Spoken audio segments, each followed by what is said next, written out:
এই স্বাধীনতা মানে এই নয় যে আমরা আরেকজনের পটকের উপর ফিল করে আবদ্ধ হবে রে স্বাধীনতা আমরা তাই দেখলাম।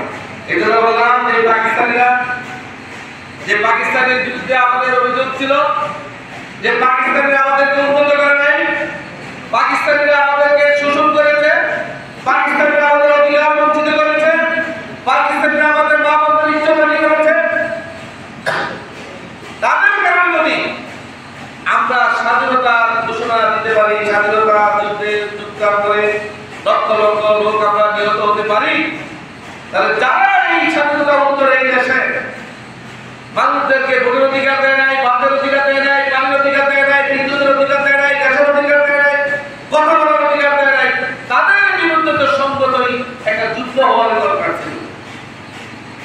আমার দেশে একটা আহ্বান ছিল, বৈষম্য বিরোধী ছাত্র আন্দোলন সেটাই করে দেখিয়েছে। 2024 সালের 5 আগস্ট আমরা সেই জন্য তৃতীয়বার স্বাধীনতা লাভ করি। সুতরাং বাংলাদেশ এমন একটা জাতি, যে জাতিকে অন্য কোনো জাতি বেশি দিন দামিয়ে রাখতে পারবে না।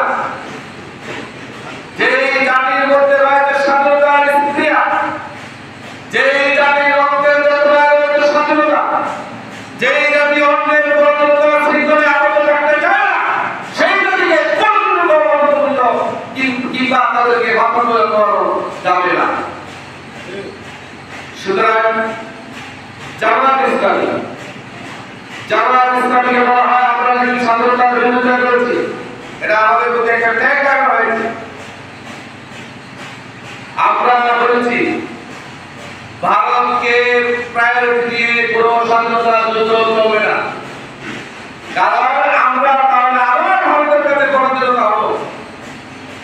সেজন্য আমাদের নেতা বলেছিলেন, এই কথা বলার পরে কাদের সিদ্দিকী আর 2 বছর আগে বললেন জামাত ইসলামী যেটা 50 বছর আগে বুঝে আমরা সেটা 50 বছর পরে বুঝি।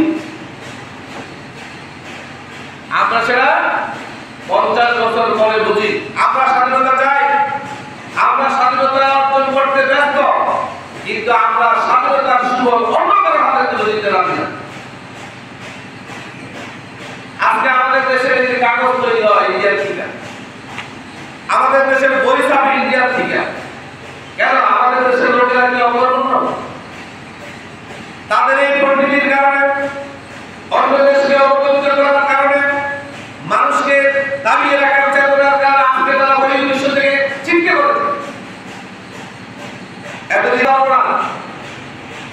আপনারা কি খবর রাখছেন আবু ধাবিতে যে ইন্ডিয়ার ভিসা চিরদিনের জন্য বন্ধ হয়ে গেছে? জানেন আপনারা? জানেন? ইন্ডিয়া আমাদের স্বাধীন, আমাদের মুসলিম